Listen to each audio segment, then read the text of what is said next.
again. Another fog maximum.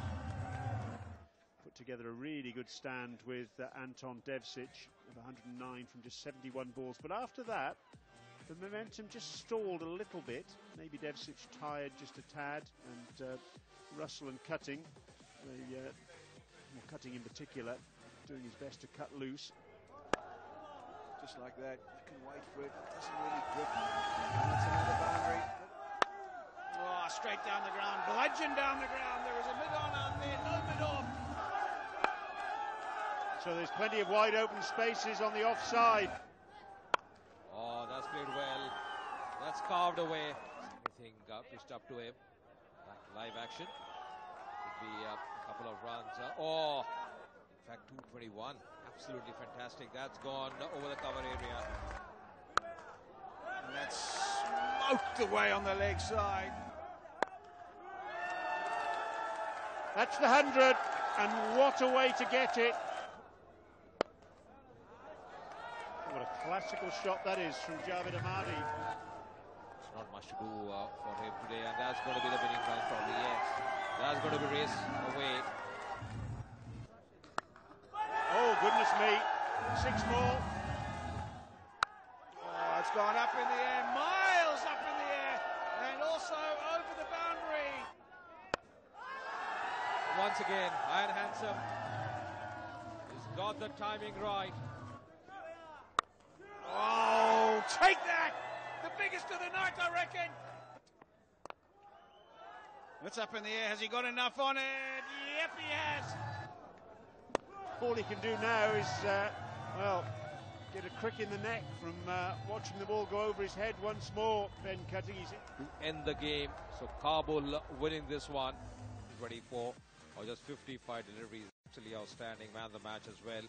Leopards getting 188 for the loss of 5 wickets. Devsic 94. Unbeaten. Shahidullah getting 1 wicket. Rashid and MD as well chipping in. But Rashid's spell was absolutely brilliant. 4 overs, 13 runs. And in the end, Kabul winning by 7 wickets. Comprehensive win for them.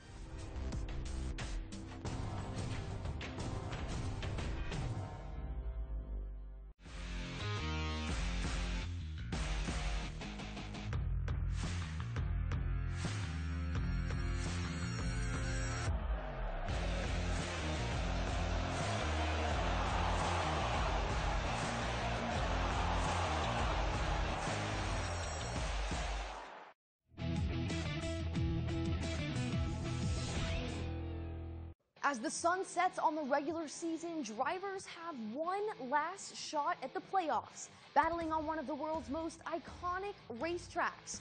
Earning the win at this NASCAR Crown Jewel event means more than just kissing the bricks at Indy. It's the first step to sipping the champagne at Homestead. Hello everyone, I'm Jessie Punch and welcome to the Pace Lap. The regular season may be ending, but the excitement definitely is not. Just one race away from the start of the playoffs, so we're going to recap the weekend at Darlington and check out some of the challenges that could come with Indy. But first, let's look at some of NASCAR's other series.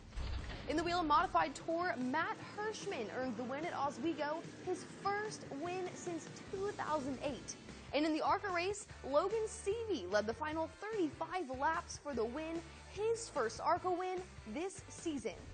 And in Darlington, the drivers went all out for Throwback Weekend. Here are a few of the best paint schemes from the weekend.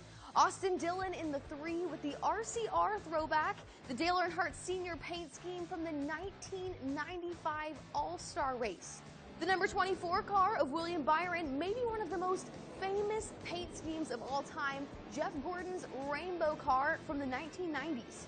And Joey Logano with a 20th anniversary Steve Park throwback. And finally, Kurt Busch in the number 41, remembering his big Darlington moment, the closest finish in Cup Series history back in 2003. But the weekend wasn't all throwback fun. Top 4 in the standings, Allgaier, Bell, Sadler, and Custer all vying for that regular season title. Ross Chastain started on the pole, sitting 12th in the standings heading into this race, looking to make that final push heading into the playoffs. great start to his first run in the number 42 Chevy for Chip Ganassi Racing. He took both Stage 1 and Stage 2, led 90 of 147 laps.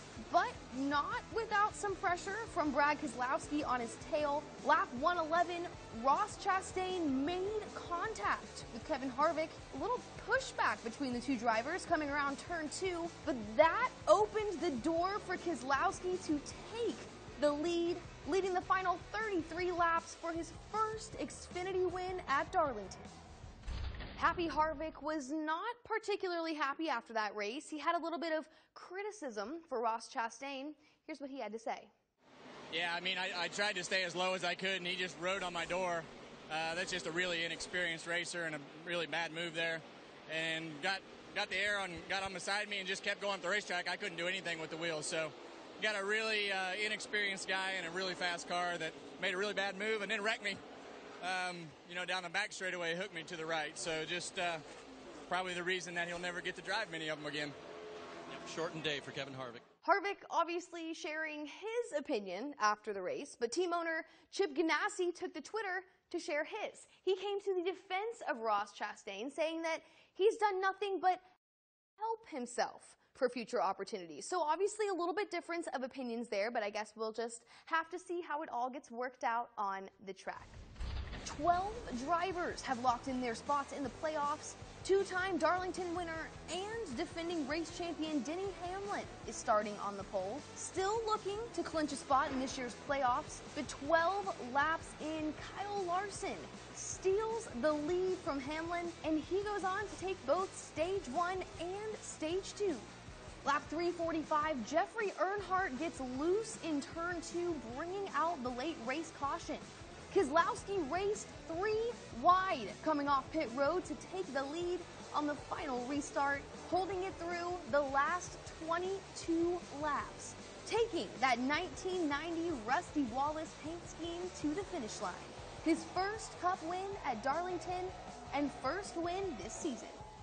With just one race left in the regular season, let's take a look at the Cup playoff standings. Looking at this top 16, this is a pretty good indicator of what your playoff field will look like. Everybody from Eric Almirola up is locked in for sure. But the 15 and 16, Jimmy Johnson and Alex Bowman, their spots are still up in the air. If we see a winner this weekend that's not in this top 16, that will mean trouble for one of those drivers. They're only 19 points apart though, so we don't know which one it would mean trouble for, but it would cause a problem for one of them. But like I said, that's only if we see a driver that's not in this top 16. If one of the guys on that board already ends up in victory lane this weekend, then that is your set playoff field. In some NASCAR off-the-track news, it was announced that Furniture Row Racing will cease operations at the end of the 2018 NASCAR season. Furniture Row Racing started its NASCAR program in 2005 and has earned 18 Cup Series wins and the 2017 Monster Energy NASCAR Cup Series championship. This news unfortunately means the future for some of NASCAR's top drivers is up in the air for the next season. This week we had 2010 Brickyard 400 winner Jamie McMurray take a few laps in our NASCAR Heat 2 simulator. Here's his insight to Indianapolis Motor Speedway. Okay, so we're at Indy, and turn 1 is much harder than turn 3. I typically try to lift at, there's like some braking markers on the outside of the wall. It's like the number 3, I think. I don't see that there. So you try to get down as low as you can. You really want to get your left front below that line. This corner is pretty loose on exit. Here you just barely have to roll out of the gas. Again, you're trying to get back down to the white line. That car pass you. Turn 3 is a little bit easier. I don't know why it seems like that corner has more grip than turn 1. But it's kind of the same thing. You're lifting. It's a very small amount of brake, and just trying to get down to the white line. Turn 4, same thing, you're barely rolling out of the throttle on newer tires. And then you're just so important to get back wide open early here and get a big run because the straightaways are so long.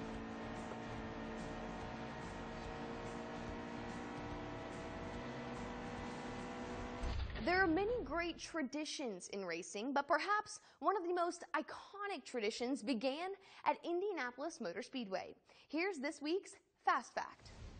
One of the most notable racing traditions is kissing the bricks at Indy, a coveted moment for drivers and a ritual that has expanded beyond NASCAR. It started back when 1996 Brickyard winner Dale Jarrett decided to kiss the bricks after the race, paying tribute to the track's renowned history. We have racing all over the world this weekend. Starting in Indiana on Friday, the ARCA Series is at Lucas Oil Raceway. And on Saturday, the start of the action at Indianapolis Motor Speedway, the NASCAR Xfinity Series. Still on Saturday, in New York, the Wheel and Modified Tour is taking on Riverhead Raceway. While in Quebec, the Pinty Series is running at Autodrome Saint-Eustache. And wrapping up the weekend, the Monster Energy NASCAR Cup Series takes on Indianapolis, and the Peak Mexico Series is in action in Puebla, Mexico. That's all for this week's episode of the Pace Lap. Thanks for watching. I'll see you at the track.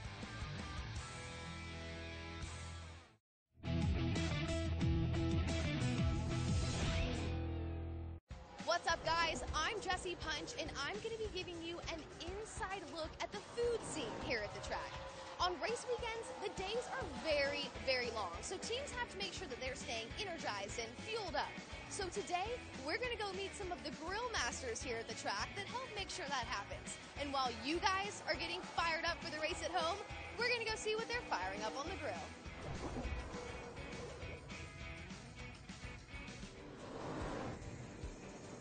One of our grill masters here at the track is Kat McDonald with Kat's Kitchen, and she's going to show us how she takes on race day. So Kat, talk to me a little bit about what you do every weekend here at the track. All right, pretty much we're out here every Friday, Saturday, and Sunday, and I cook for 7 different race car teams, Hendrick Motorsports, Furniture Row Racing, and JTG Motorsports. Pretty much it's on average about 140 to 200 people every weekend, every day. That's a lot of mouths to feed. It's a lot, yes, and they don't eat like little kids. They eat like, 4 or 5 men, for one person, so it's a lot of food. Well, can you show me a little bit? Yeah, come on in. All right, so normally when you come in, this is our snack bar area, and we have all your cookies and a lot of protein bars, all that kind of good stuff. Chips, all your junk food, all that. Oh yeah, they need to have that, but then of course your fresh fruit, so that's always good. And then pretty much they just start here. They have a full salad bar. They eat so much of it, and then in the fridge, like we always have tuna salad, chicken salad. This is our main line, and we always have 2 different vegetable options. We always have brown rice and quinoa because they love eating healthy. Well, that's actually what I was going to ask, is you kind of have a menu that you stick to, a balance? Right, exactly. Yeah, like you'll see here, like we've got the brown rice and the quinoa, and then right next door we have onion rings and steak fries, so at least there's plenty of options. So a lot of times protein, all the guys, when you ask them what they eat on race day, they mention some kind of protein. Always, yeah, and chicken and the quinoa, brown rice, and green vegetables is a staple. Some of the drivers, that's all that they eat, especially on race day, that's all they'll eat. How many meals do you make in a weekend? It really depends on the schedule, but what's nice is some weekends it's easy because the garage might open later, so we might only do a dinner. But there's some weekends where we're literally in for breakfast, lunch, and dinner. So we'll come in at 6 a.m. and we will cook all the way till 8. Wow. It's nonstop. Well, this can't just be you. Do you have a big staff with you? No, just Donna.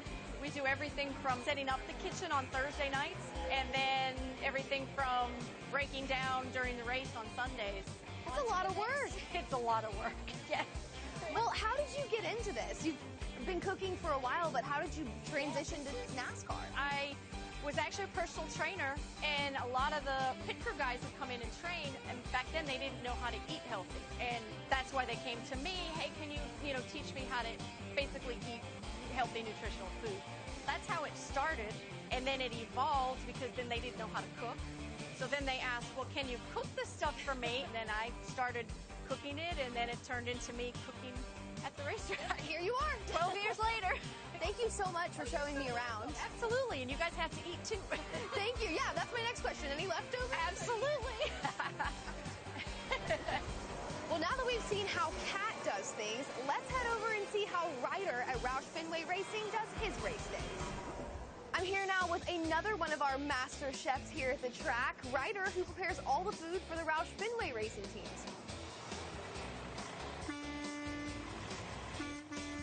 Ryder, thanks for having me today. Oh, glad for you to be here. Well, tell me a little bit about your weekend and what goes on with your job every single weekend here at the track. Okay, normally, all originality, I'm the truck driver. But the truck drivers are kind of a trade-off as a cook, too, while the guys are practicing and everything. It's our job to make sure that the guys get fed while we're here at the track. It's not like everybody can just jump up and go to Burger King at lunch or whatever. During the week, we kind of put out a plan, what we're going to feed the guys every day. You just load the trailer up and come on to the track ready to go. Got to stock up. I mean, how many mouths are you feeding on any given weekend? Normally on Friday and Saturday, when the A team is here, the teams are broke up a little bit. But when all the mechanics, engineers, race car drivers and all, when they're here, I would say there's probably anywhere from 12 to 18 people we're feeding. When it comes Sunday, you've got those guys, plus you got the B team, which is the superstars and all. So we're up to about probably 25 to 30. But then we also have guests. So we've got the guests from the sponsors and all, too. So like this week, we've got 30-some guests. Wow, that's a lot of food. That's a lot of food from a little grill. This is all we have to work with right here. Little grill and one person to do it all. How long does that take you to prepare all that food? Actually, we will start as soon as we get in the garage, getting the food ready. And it will take me about maybe 3 hours, 4 hours to get everything ready for them up and, to go. How do you take on a race weekend? Is there kind of a meal go-to that you have? It's all based on the schedule. A lot of mornings when we come in, we've only got like an hour and a half, or 2 hours, or 3 hours, whatever, before those guys got to put the car on the track and start and go. So it's based on that. A lot of times we come in the morning, everybody likes breakfast. Crew chief, he loves what he calls dippy eggs. Eggs over easy. So we actually do them. We'll do them eggs and biscuits and bacon and everything in the morning. Big hit for them. We try to keep it something different every week. So it's a real challenge, something different every week, every meal and all. They like a full-blown meal. Well, thank you for taking time out of your busy schedule to show us around and teach us a little bit more about your track food experience. Yeah, thank you. Well, that's all for this episode of NASCAR U. Now that you guys see what the teams eat, it's my turn to eat.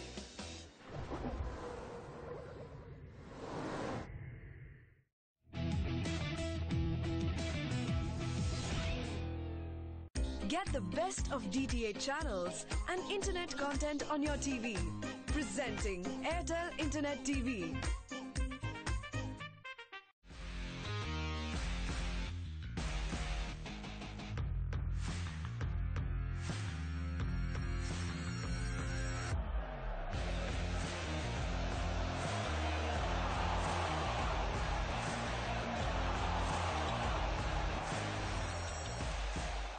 Gulbahar Afghanistan premier league powered by fog body spray ये जल्दी से उड़ेगा नहीं रहेगा and को presented by my team 11 create your own team and win big on myteam11.com.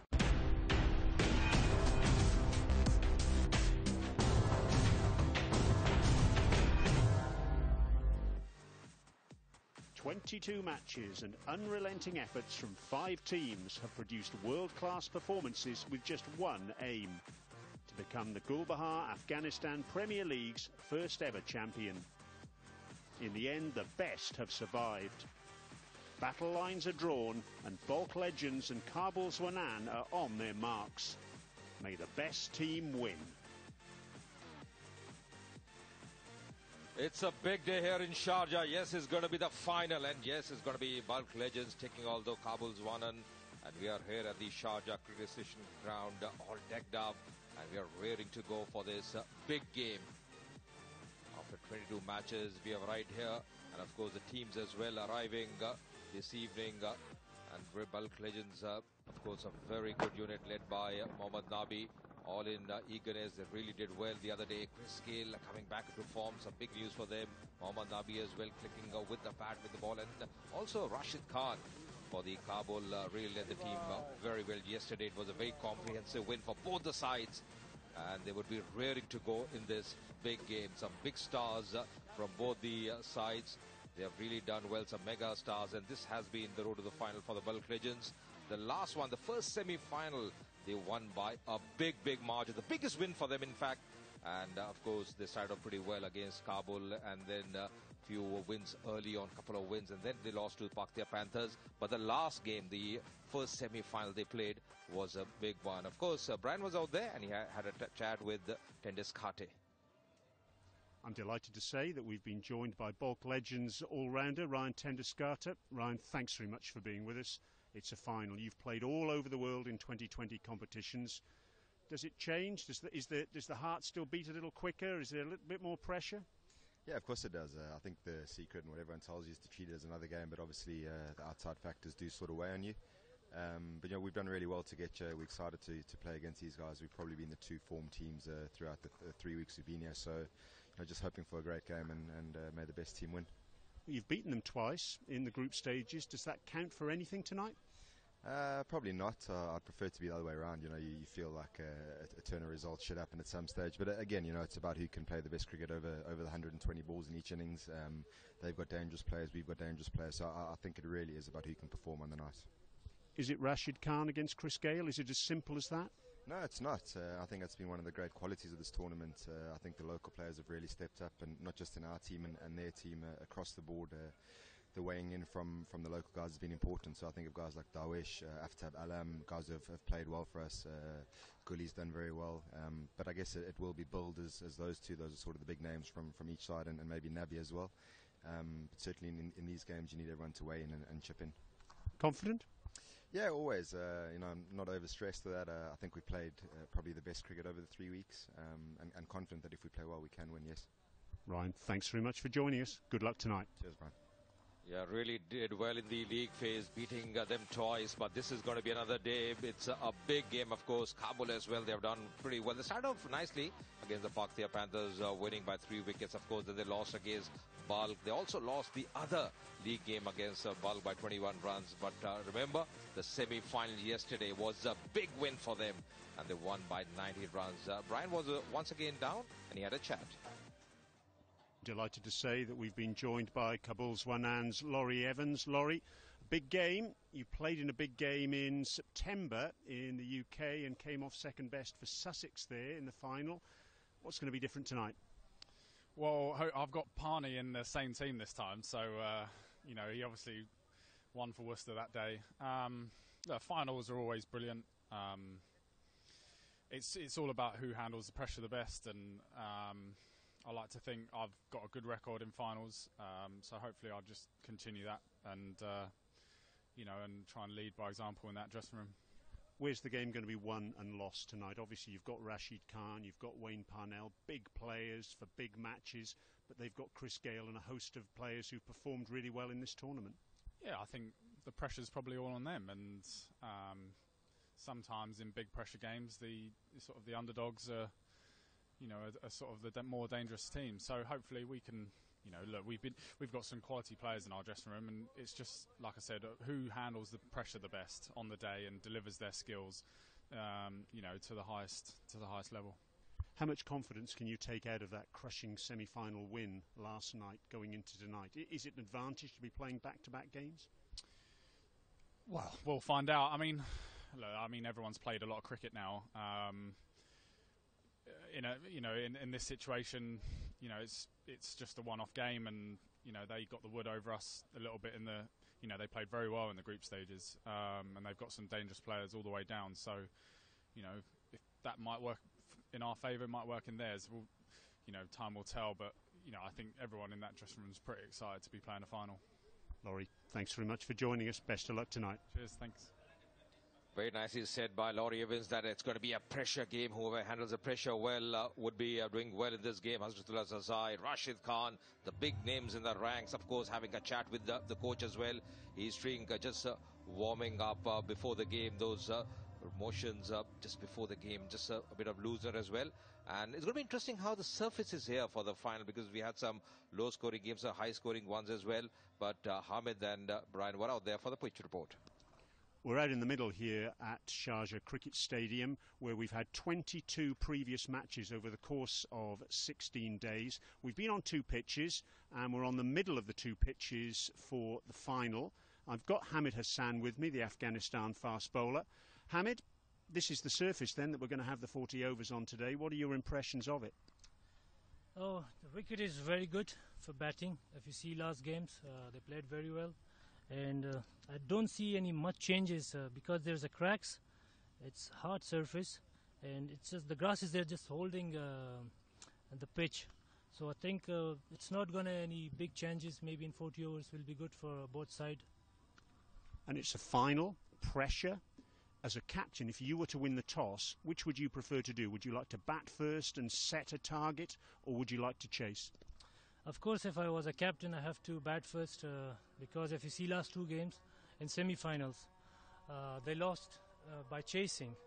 The pressure game is there, big final, everybody wants to win the game, and I have to say batting will be first will be good for the team to put a good total on board, and then we'll see the next team what we'll do for chasing. So that's our view from out here. It's a good surface, and if the captain winning the toss has a decision to make, we think he should bat first. Yes, and this man, he will be ready to go. The universe boss, he's come back into form. They have come some decent bowlers as well. Aftab Alam, he's done well. Mohammad Nabi, of course, a very good handy all-rounder for them. They have some seasoned campaigners. And what happened in the toss? Of course, Brian was out there with both the captains. We're all set for the final of the Gulbadin Afghanistan Premier League, powered by Fog. We've got the 2 captains out here, Rashid Khan of Kabul Zwanan and Mohammad Nabi of Balkh Legends. We've got the match referee as well, David Dukes. Who's got the coin, gentlemen?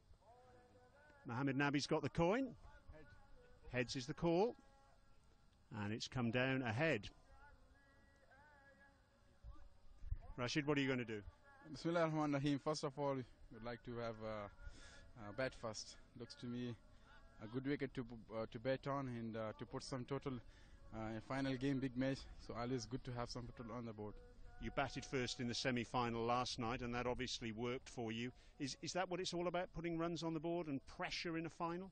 Yeah, exactly. I think in a big game, it's always crucial to put runs on the board, and it's quite tough to chase that. It's always remain in the history as well. But we just need to focus on playing good cricket. We were mentally ready for either bowling or batting, but that's what we had planned to bet on. So looking forward to get a good total on the board and try to defend that. What about changes in your starting lineup? Is it the same side as last night, or have you made any alterations? Yeah, we have one change. Fitratullah is not playing, and instead of that, Nasir to Zakhil is back in the team. Thanks very much, Rashid. Good luck this evening. Nabi? Nabi, what would you have done if you'd won the toss?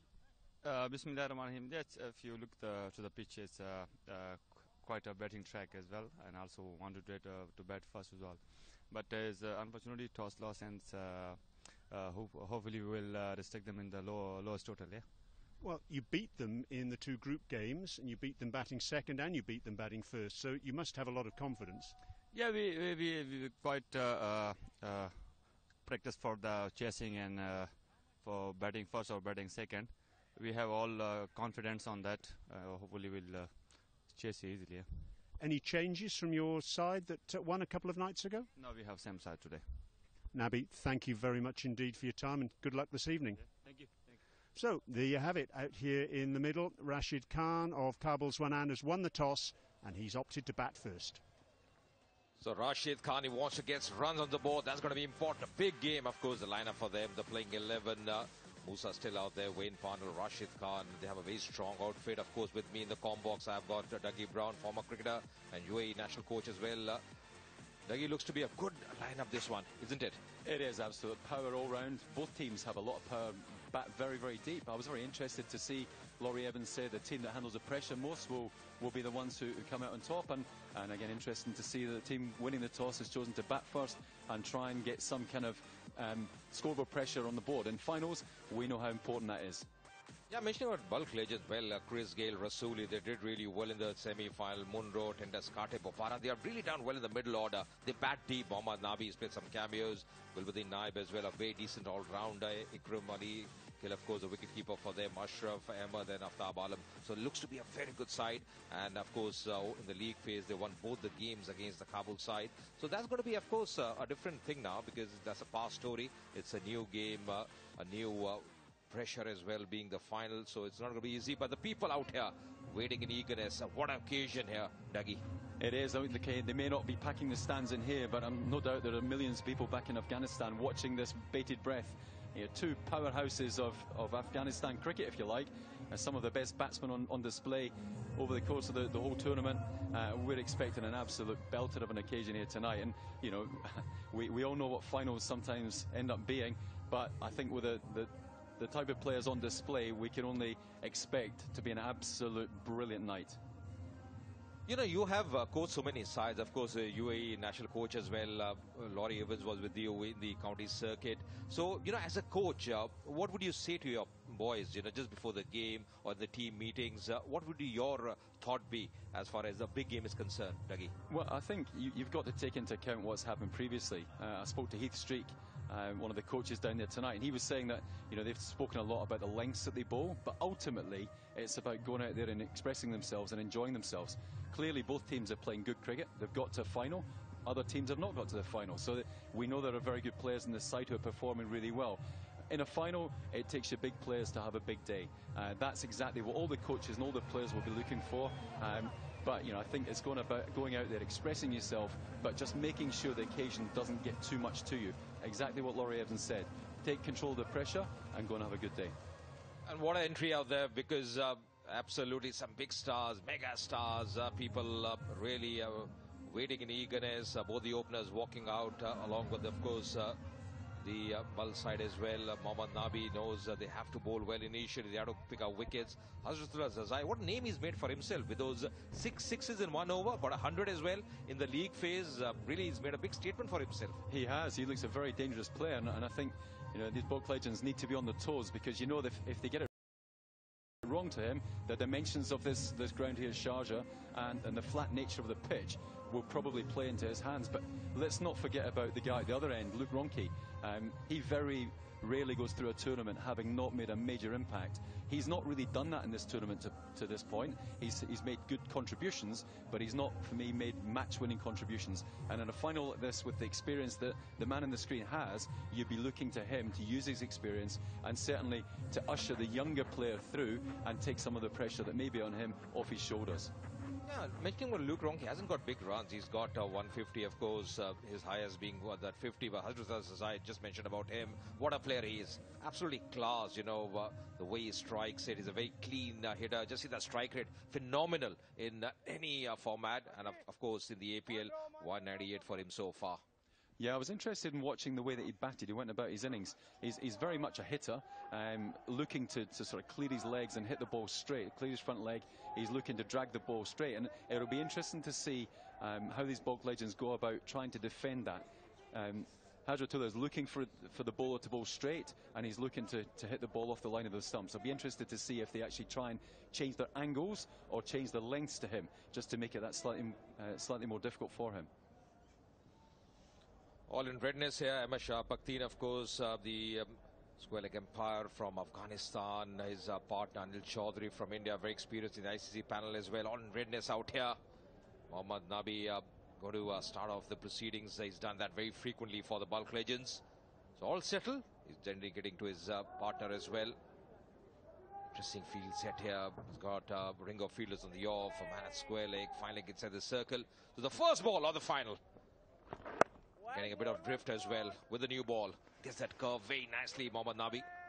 Yeah, you actually just play him as a little out-swing bowler. He's not trying to spin it with the new ball, and his record is incredible, considering he bowls so many overs in the power play, how often he manages to keep his economic rate intact.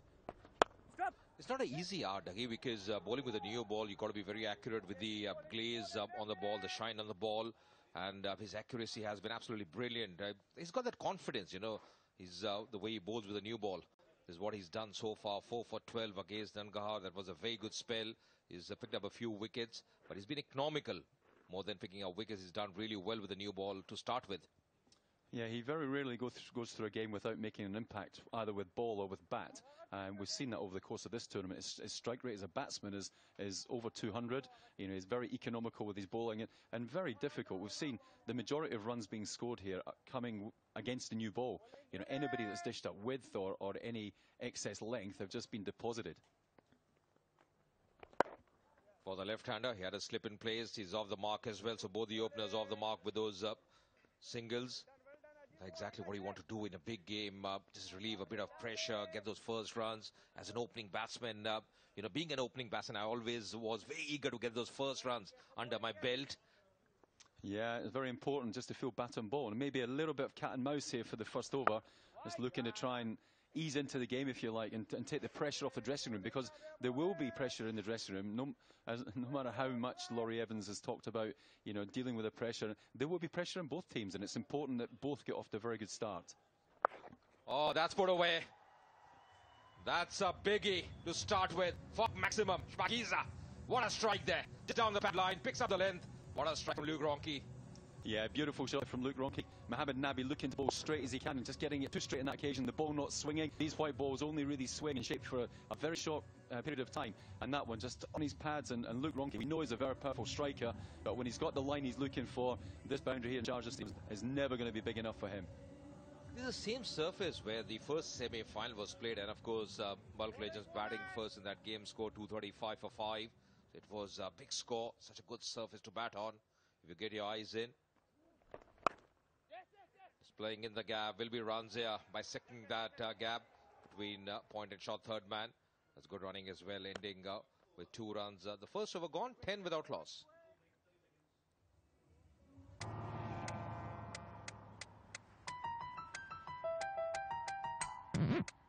इस mobile को कोई चुरा सकता है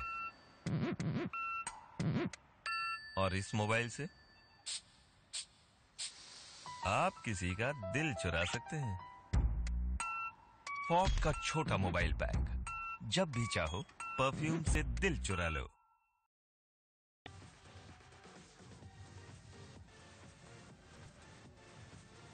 So 10 runs and a 6 coming off the first boundary from Mohammad Nabi. Opening at the other end. There's a very dynamic player, Gulbadin Naib, who's done really well in this tournament. He's always seems to find a way to get into the game. It's actually they're actually changing the bowling now.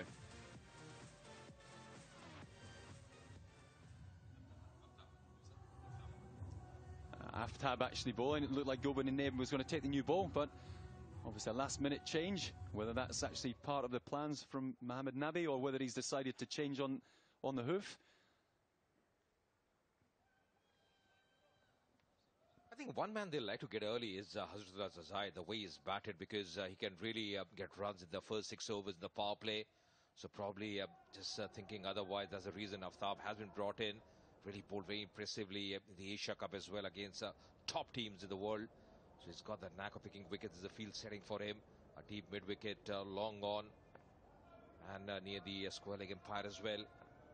With that headband, his famous headband, Aftab Alam.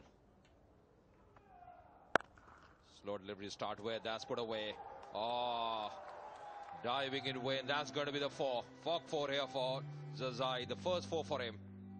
Yeah, good shot. Too much width on display there, and this boundary, this outfield very quick, the boundary very short, and it doesn't take too much hitting. If it clears that infield in the power play, it's definitely going to go for 4. Actually, just watching Hazratullah here, the similarities, I'm sure there have been many similarities to Chris Gayle made because he hits 6s.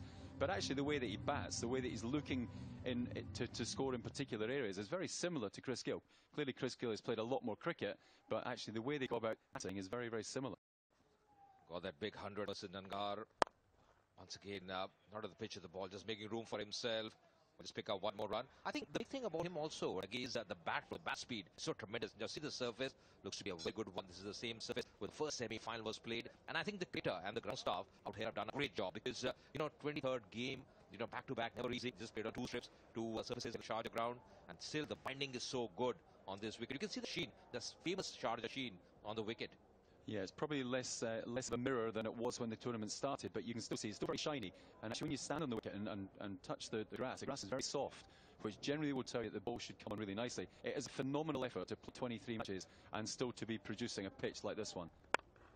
Not timing too well. That should be taken. Yes, that's the first wicket.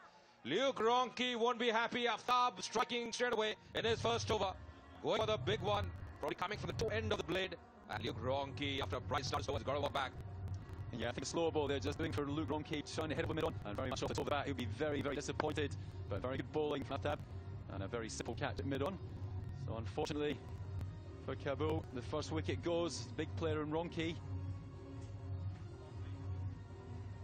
Ronke's gone for 9 of 6 balls. It's 15 for 1.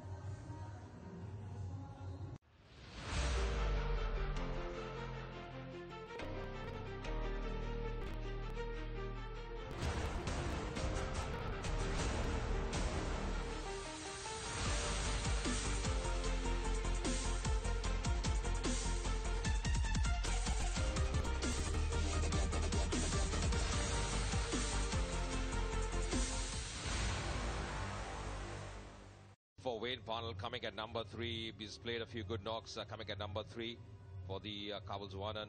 He's a good striker, decent player, really can tonk the ball hard. 145 is strike rate so far in the APL, 42 is best. That came at number 3. Aftab, of course, striking early. Important wicket. Luke Ronke can be very dangerous with the bat. Another left-hander walks in. So 2 left-handers out there now, Dougie. Yeah, and that might actually play into Balkh Legends' hands. They might go an extra over with the off-spin, trying to beat the outside edge of the bat. We haven't seen any spins so far, but then again, Mohammad Nabi didn't try to spin the ball. Wayne Parnell is better than a pinch hitter. He's a very, very dangerous batter up front. Starting with a bouncer.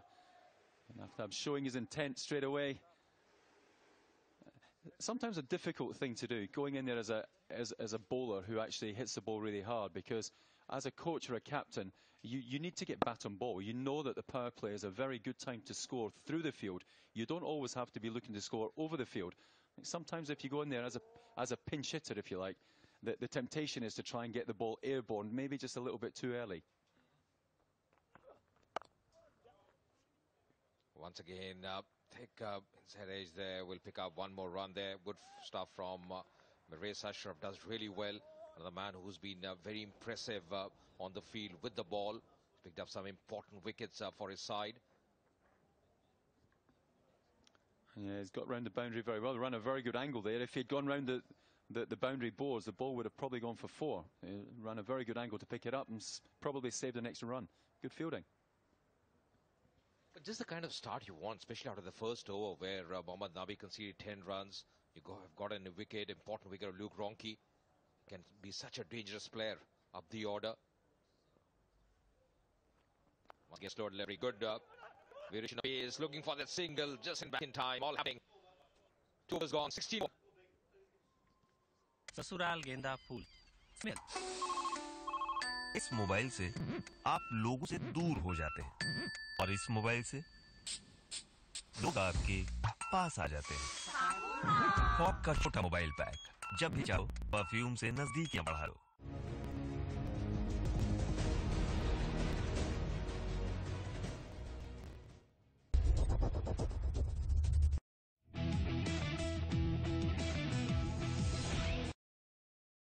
And even crossing it, Laurie Evans 291. He's done really well with the bat for the Kabul side.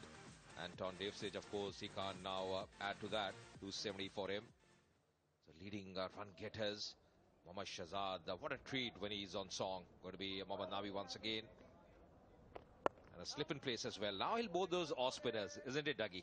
Yeah, that's the danger of 2 left-handers at the crease. Nabi can bowl these off spin, and you can see that the ball just gripping a little bit. Hasn't spun massively, but that's the first ball that he's actually tried to spin, and there's certainly been a little bit of an offer there.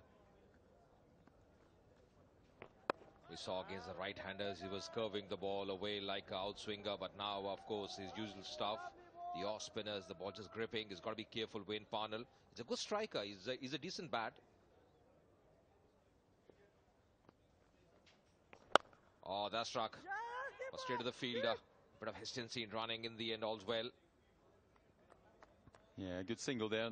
Slight confusion, last ball of the last over.